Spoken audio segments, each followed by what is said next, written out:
Hi, welcome back to the Late Night Talks. My name is Hafid, also known as Hafidos online. And yeah, welcome back. Today's episode 10. Last week I did have a break. Well, it wasn't really a planned break because basically for this season I want to plan out 12 episodes, but somehow the episode one of the weeks got skipped. So we ended up being an episode ahead and I was like, wait, hold up. Not gonna line up correctly. And I do want to end off the final episode on the 31st of December, and it lines up perfectly with Tuesday. So we'll end off the year with the end of Late Night Talks for season one, which is a vibe. It's also fun and nice. Also, if you are listening to this episode and you're listening to it before the 31st of December, please do DM me a voice message saying any sort of question or message about this podcast over on the Late Night Talks Instagram, because I do want to organize something for the final episode. It hasn't been announced, but if you're listening to this the day of it being released, then look forward to seeing an announcement about that. But basically, I do want to invite listeners into the final episode to be able to sort of give their voice a space, I guess, if you want to say that. I don't know if that makes sense. But I just want to be able to give a platform to the people that have been listening to Late Night Talks to be able to put their voices out there, as well as maybe ask questions or just mention topics that haven't been mentioned throughout the season that might potentially be mentioned in that episode or next season. If the question is really deep, I'll just leave it for next season. But if it's a question which I can answer that day, I will. And I do want to have it be sort of this voice message thing, because I did want to try out having voicemails and that idea of having missing a call and someone leaves a message for you, because having just messages written out isn't the same. I want the voices, I want the questions to have voices, and I want the messages to have a voice of their own, sort of giving the viewers a voice. But yeah, what was I gonna say? Oh yeah, today's episode is all about, it's a bit different. It's not a bit different. It's on the same idea of this season of Late Night Talks, which is all about the self and mental health. But I do want to talk about love, which is something I think, unfortunately, is dead. And when I do say this, it did first come up when I was sitting in the kitchen with my mom. And I asked her, I was like, I don't know why, but lately I've been thinking to myself and I've been telling myself, I think love is dead. And then she looked at me very concerned and she went, what? And I went, yeah, I don't know. I don't think the idea and the entire thing of us growing up thinking that one day we will find a soulmate or a partner or a true love that we really just love forever is a thing. You can love a person and you can grow to get comfortable with them and you can get used to them. But at the same time, I think the idea of love itself, Loki, might be just an illusion that people have created. I feel like at its core, humans might be able to find partners that they're able to live with and survive with, if you want to use that terminology. I think even in animal behavior, they find partners, but I don't think because love is an emotion, So are emotions real things you can experience? Are you able to find a person you love and they love you back? I don't know if that makes sense. You can find people that can give you love and they can show you love, but at the same time, the whole idea of finding the one person that will love you for the rest of your life and you will love them for the rest of your life, I feel like it's just this idea that we built up and we keep on telling ourselves, oh yeah, this exists, oh yeah, this is it. But I don't think that's healthy and I don't think that's realistic. It's fine. It's fine it doesn't exist, but at the same time, I feel lied to, low-key, because I'll be asking myself and I'll be like, yeah, it's a this generation thing, because this our generation, I guess, well, our generation and also the younger generation is quite different than traditional love. It's much more fast paced. There's dating apps and there's this entire thing with finding people online rather than offline. When people talk about love, they talk about this idea of, yeah, I want to meet person I fall in love with in a supermarket, and like, I'll be getting something, and like, oh yeah, I'll be in a restaurant, and that whole romanticization of this idea of what love is. But even when I reflect back to seeing other generations, even with the rate at what divorce is and the rate at which people fall out of love with each other, I feel like relationships always go two ways, which is you get together, you think you are in love, or you think you're not in love, and that's when things end off. But if you think you're in love, you continue your relationship up until the point where things start to get bad, I guess. I don't know if that's good. But things start to you get used to each other. Things start to seem normal. There's no spark anymore. And then you have kids, and I feel like kids are the point at which relationships almost come to an end. And a lot of people do end up breaking up because of kids. Because one partner wants kids, the other partner doesn't want kids. And I feel like kids are something which bring couples together, but also kids are something which give parents a reason to, focus on something. And I feel like that puts off the tension off of what relationships are. And that's why they stay together longer.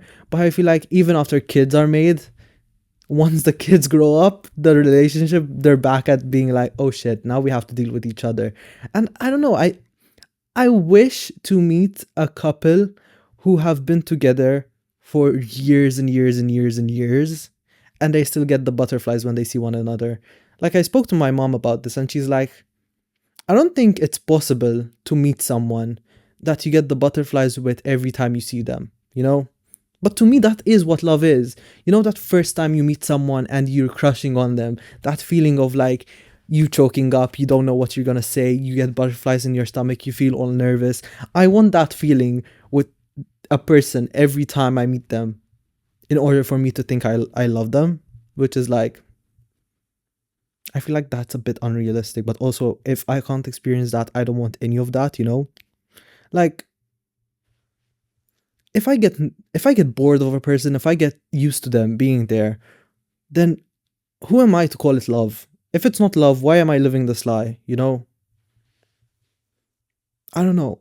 And I'm a person who's never been in a relationship. I've been close to relationships, but I haven't been in anything official, which is frustrating being 21. But also at the same time, I do thank myself that I haven't gone through any sort of long-term relationship, because I feel like heartbreak is also a thing that could be potential within relationships. I mean, it probably is something which will happen one day.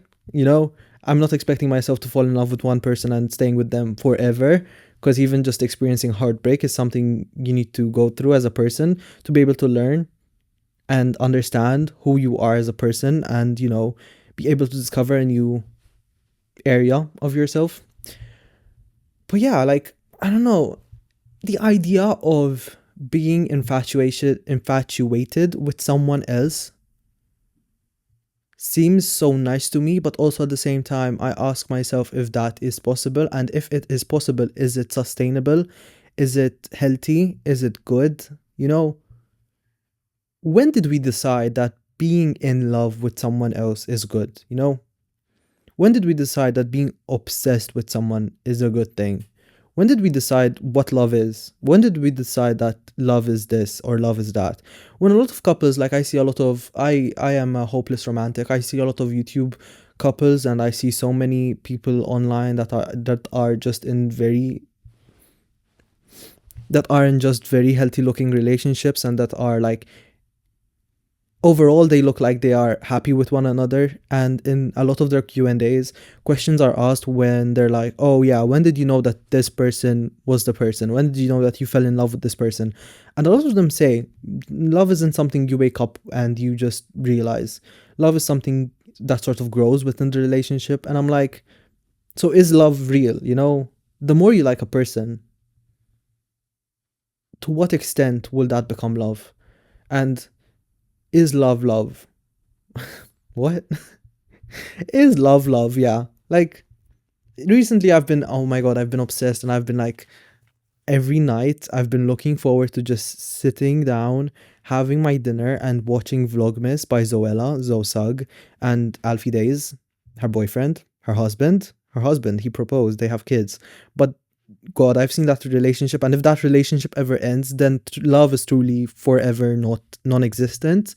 I've experienced this sort of heartbreak when Lord DIY, Lauren, and Alex Wasabi, back in the days when they broke up, and I thought love wasn't real. And then Lauren spoke about the relationship, and I was like, oh shit, I was so dumb and naive to believe that what they had was magical and what they had was like truly never attainable. And even like with Pat and Jen, which they are Minecraft YouTubers. Well, they used to be. Pat and Jen used to also be a couple which I looked up to, and I went, oh shit, I want to have like a partner that is like that. And they broke up because of reasons of them not wanting the same things in life, mainly being kids and marriage. And yeah, like seeing them move their own separate ways has been eye-opening because you see who they are as people. For example, Pat has really gone down a different route than I would have expected. Jen has like married someone, and I think she might be on the way to having kids, or she has kids. But yeah, like the couple I look at and I look up to, I guess, if you might call it that, is Zoella. I still call her Zoella, but like Zoe. Zoe, is her name Zoe? Is it Zoe or is it Zoe? I think it's Zoe. Okay. Zosug, I guess. Zoe. I don't know if Zoe is her name. And Alfie. Yeah, their relationship is something which seems to be healthy and seems like, I don't want to jinx it, touch wood. You guys are doing great. Continue doing what you're doing. But they had at every Vlogmas episode, at the end of every Vlogmas day, they have a question which they answer, and they've had so many nice questions. And one of them was, "How do you keep the spark alive?" And they even answered this with like, Zoe said something which is kind of controversial. Afi was kind of caught off guard, where she said that the spark isn't there. And he's like, the spark, she meant like the spark that you have at the start of a relationship, the spark which is like, the honeymoon phase. And I feel like the honeymoon phase is such a facade and it's so like unreal. But at the same time, I feel like it's the high of a relationship and it's the high of liking someone. So I ask myself and I tell myself, is that the best it'll be? Is that the best it'll get? And is that the moment you like someone? No, not you like someone, you love someone? Or is that like not real? Should you not trust yourself when experiencing the honeymoon phase? Are all your emotions just heightened because you're experiencing something new, Well, yeah, love. What is love and why do we as humans crave it so bad? Like, it's winter season, it's Christmas season. Christmas is soon upon us, and tell me why during these times I want to cuddle up with someone. I want to experience love. I want to experience those things where it's like, oh, it's cute. Oh, it's nice to have someone beside you. But also at the same time, when it actually comes to being in a relationship with someone and having the idea of having someone else apart from me sounds like it's too much. I don't know if I can say that, but like as a single person, I really do appreciate being single. And most of the time, I do enjoy my time alone. And most of the times, I do enjoy myself being the way I am. But, on certain days, you tell yourself, like, yeah, having someone would be nice. Yeah, like being all, cringy and cheesy with someone would be cute. But then I ask myself, is it actually real or is it just for show? Which is even more frustrating. And like not having an always happy and having an always high up relationship isn't bad. Having bad moments, having fights is totally normal.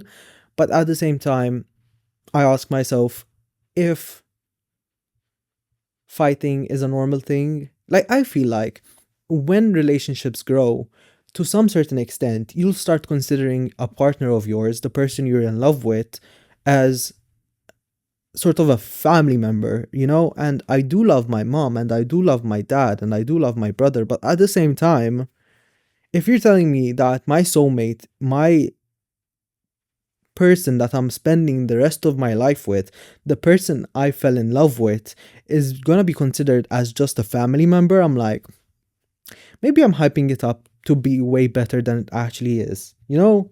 Like, familiar love is love. Like, family love is nice and it's overall like such an amazing thing to experience. But at the same time, in my head, watching movies, watching like the idea, watching just songs written about love, I'm like, is this something which doesn't exist? Is this something we just want, which is never attainable? I've spoken about love, and I feel like I don't want to. Like I've said everything, which is kind of weird. Usually with this podcast, I yap and I keep on yapping for the best hour, and then I have to cut it down. But the more episodes I do, I feel like the less things I have to say. And to be fair, that's a good thing. Also, the lights went down. Okay, so that's going to be it for today's episode. I hope you enjoyed it. Please ignore the fact that the light just went out. But today's episode has been quite short. I know, but to be honest, I did want to keep it quite light. I didn't want to get too deep into it. And the more I do, like, the more podcast episodes I put out, the less I have to talk because I feel like I've covered most of the things I did want to talk about. For example, with love, I don't want to talk about self love, but I did talk about that in the Alone But Okay episode, which is episode 2, I think, or episode 4. One of the two. You can see them listed out. But the episode where I talk about loving yourself when you're alone and the entire thing of, for example, anxiety and thinking about relationships, I've talked about that in episode 6, if I'm not mistaken. So there's a lot of episodes that do intertwine with one another. So if you did enjoy this episode, please do like it, comment. Also, if you are in a relationship, tell me how does it feel to be in a relationship, and have you felt what I've been talking about, this sort of loss of spark, or do you think that love to you means something different? What does love mean to you, and how would you describe love to be if you are someone who is in a relationship and experiencing love, or you have experienced love and unfortunately that is no longer in your life? But yeah, also I do want to talk about loss, which it might be another episode that I'll be talking about, sort of the loss of a loved one. But yeah, for this episode, that's it. I'll see you in my next one. Bye.